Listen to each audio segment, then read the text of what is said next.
Oi, o meu grupo foi sorteado para estar falando sobre o tema arroz e o meu grupo é composto por mim, Isabelle Benites, pelo Jonathan Franco, pela Giovana Camila, pela Geliane Xavier e pelo João Paulo.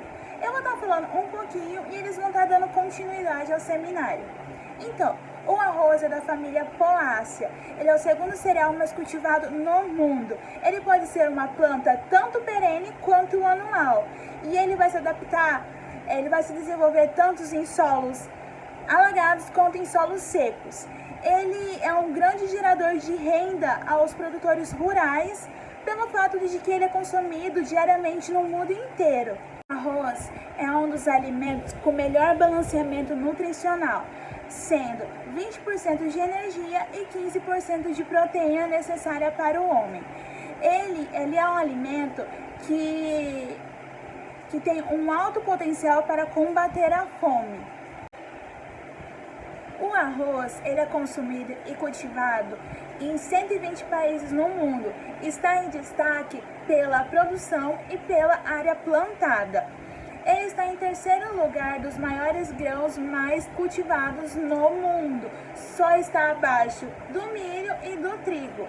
E nos últimos dias a gente pôde perceber que o preço dele deu uma aumentada, mas mesmo assim continua tendo saída porque ele está presente na alimentação diária da população. No arroz, um dos problemas climáticos no Brasil são as baixas temperaturas que ocorrem na sua fase reprodutiva no arroz irrigado. No sul, especificamente no Rio Grande do Sul, se teve bastante ocorrências de estiagens. Já na região do Cerrado, se teve uma deficiência hídrica em áreas altas. As injúrias mais comuns, que é devido a essa baixa temperatura na cultura do arroz, são a redução de germinação e do crescimento da planta. E também causa o retardamento na sua floração. A temperatura é um dos fatores climáticos mais importantes, tanto para a cultura do arroz, quanto também para outras culturas também, né? Ajuda muito no seu crescimento. A faixa de temperatura ideal, ela pode variar de 20 a 35 para a fase germinativa, de 30 a 33 para a fase de floração e de 20 a 25 para a sua fase de floração. Esses valores eles não são uma tabela fixa, ela pode variar de acordo com a sua cultivar, tá? A baixa temperatura ela pode proporcionar um alongamento do ciclo da planta. A maior parcela de produção do arroz ela é proveniente do ecossistema de várzea, onde a horticultura é responsável por cerca de 75% da produção do arroz nacional. 20% do arroz de cerqueiro do mundo é cultivado na América Latina. O arroz, ele em terras planas, em terras altas, ele pode ser cultivado com a irrigação suplementar por aspersão. Abordando a parte de nutrição que o arroz fornece para o ser humano, ele é um dos elementos com melhor balanceamento. Ele fornece cerca de 20% de energia e 15% de proteína necessária para o homem. E é um dos mais importantes grãos que temos de valor econômico mesmo para o Brasil, para o país. Boa tarde, meu nome é Jonathan. Dando continuidade, eu vou falar sobre os fatores que influenciam na cultura do arroz. É sempre bom ressaltar que a relação dos fatores climáticos é de grande importância, definidos por grandeza que a gente consegue quantificar, desde da precipitação pluvial, que pode ser quantificada através de sensores, com cálculos matemáticos e tudo mais. Essa precipitação é durante anos que se avalia também. A radiação solar, que pode ser quantificada por meio de sensores, temperatura do ar, que é quantificada por termômetro e por sensores modernos, o fotoperíodo, que é por meio de pesquisas, e cada planta tem seu fotoperíodo também. Esses fatores podem influenciar na alta produtividade ou na baixa produtividade, como por exemplo a temperatura diurna, que seria a diferença entre a temperatura mais alta e a temperatura mais baixa, ela pode de 35 graus. Ela pode comprometer a esterilidade das espiguetas, que seriam os grãozinhos da cultura do arroz, onde ficar armazenado o grão. Com isso, seria estéril essas espiguetas. E na pré-floração, quando começa a encher os grãos lá, ela pode comprometer, pode faltar, pode acontecer déficit hídrico e acabar comprometendo o enchimento de grãos.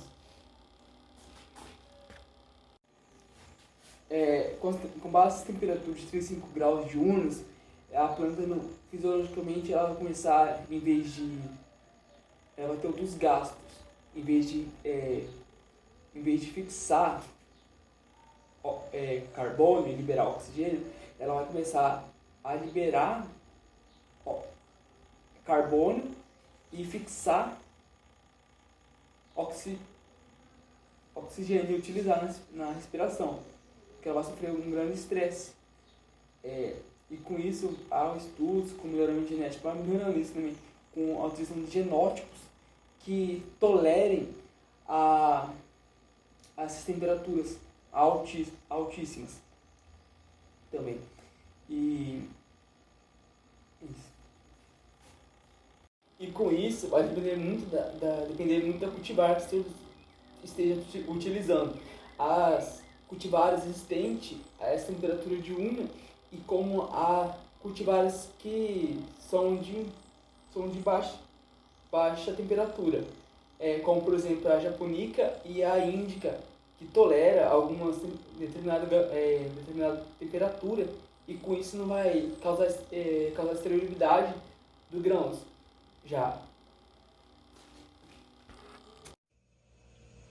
Olá, vamos falar sobre a ecofisiologia na cultura do arroz. Bom, existe um dos conceitos mais importantes que é utilizado para caracterizar todo o desenvolvimento de uma cultura. Este conceito é chamado de soma térmica ou graus-dias. E o que seria isso? Bom, de modo geral, este conceito é caracterizado pela quantidade de calor que é acumulada durante todo o ciclo da cultura. Bom, isso vai expressar a quantidade de disponibilidade energética, que é caracterizada como acúmulo de temperatura, que se situa acima da condição ou abaixo da condição que é exigida pela planta. Bom, sabemos que o fotoperíodo influencia muito no desenvolvimento de uma cultura. Logo, a cultura do arroz, que é considerada uma cultura de dias curtos, ou seja, dias de curta duração, 10 horas, onde elas encurtam o seu ciclo. Sabemos também que a necessidade de radiação solar, ela vai se diferenciar de um estágio de crescimento no arroz para o outro. Na fase reprodutiva, o sombreamento ele causa pouco efeito. Por quê? Porque sabemos que ele vai reduzir o número de espagueta por panícula e acontece uma redução na porcentagem de grãos.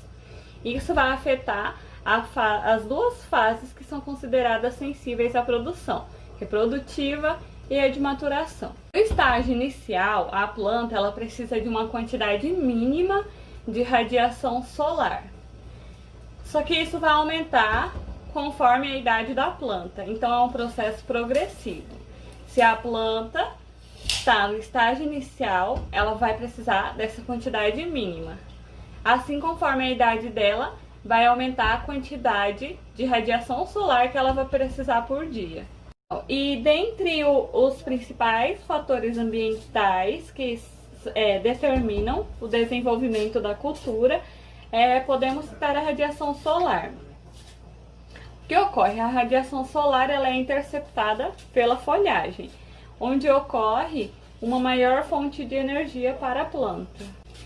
Então, como vamos saber se a planta ela obteve o melhor aproveitamento? Para você saber se a planta está tendo melhor aproveitamento, isso vai depender da densidade. A densidade do fluxo de radiação que é interceptada e vai até o interior do céu da planta, com folhas eretas e naquelas com folhas decumbentes, que são inclinadas ou deitadas. A radiação solar, então, absorvida por uma planta, vai ser um dos principais determinantes para a taxa fotossintética e a perda de água, através de qual processo? Através do processo de transpiração da planta, juntamente com alguns fatores como a temperatura do ar e do solo.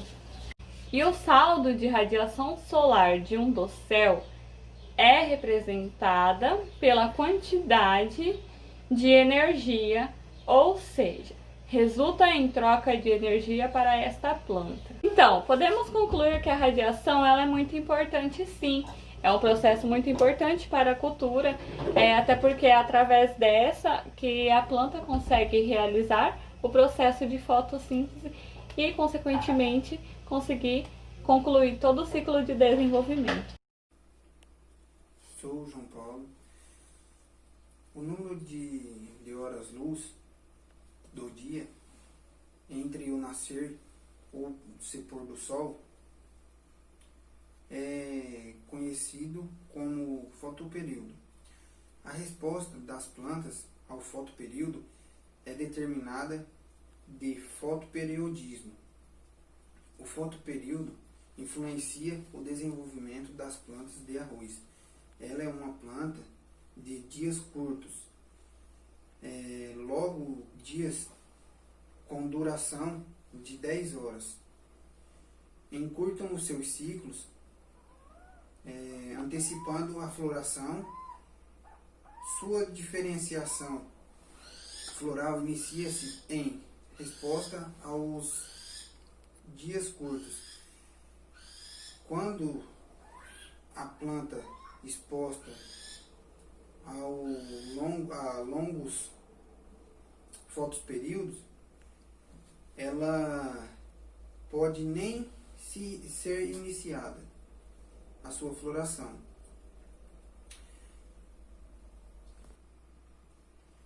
Na região central do Brasil, onde se cultiva o arroz de terras altas, à medida que se retarda a semeadura, que geralmente é iniciada em setembro, diminui-se o ciclo das cultivares sensíveis ao florescimento,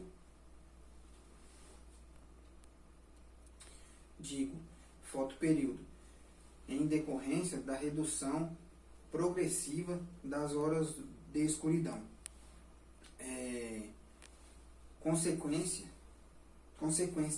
Consequentemente, aumento das horas dias-luz ou fotoperíodo. A tal redução é decorrente devido à diminuição de número de dias da semeadura ao florescimento. Entre os fatores biofísicos, a água é o que melhora determinadas as produções das culturas.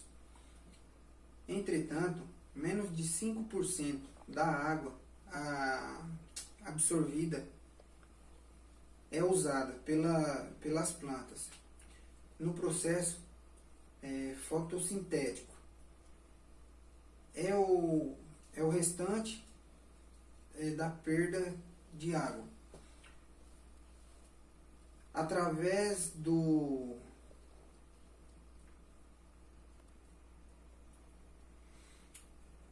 da transpiração. De maneira geral, o arroz exige as seguintes quantidades de água ao longo do seu ciclo biológico, sendo 30% na fase vegetativa, 55% na fase reprodutiva e 14% na fase de maturação. Em média, considera-se que 180 a 300 milímetros de água por mês sejam suficientes para uma razoável produção de arroz. Vou dar uma concluída super rápida aqui. Podemos observar que ao decorrer do seminário, o arroz necessita de algumas exigências para que ele tenha uma ótima produção e um ótimo desenvolvimento, que vai ser a disponibilidade de água, o solo adequado, a temperatura adequada para o arroz, entre outros fatores. Você tendo esses requisitos, o seu arroz vai estar super certo, ele vai produzir super bem. E é isso, espero que tenha gostado e tchau!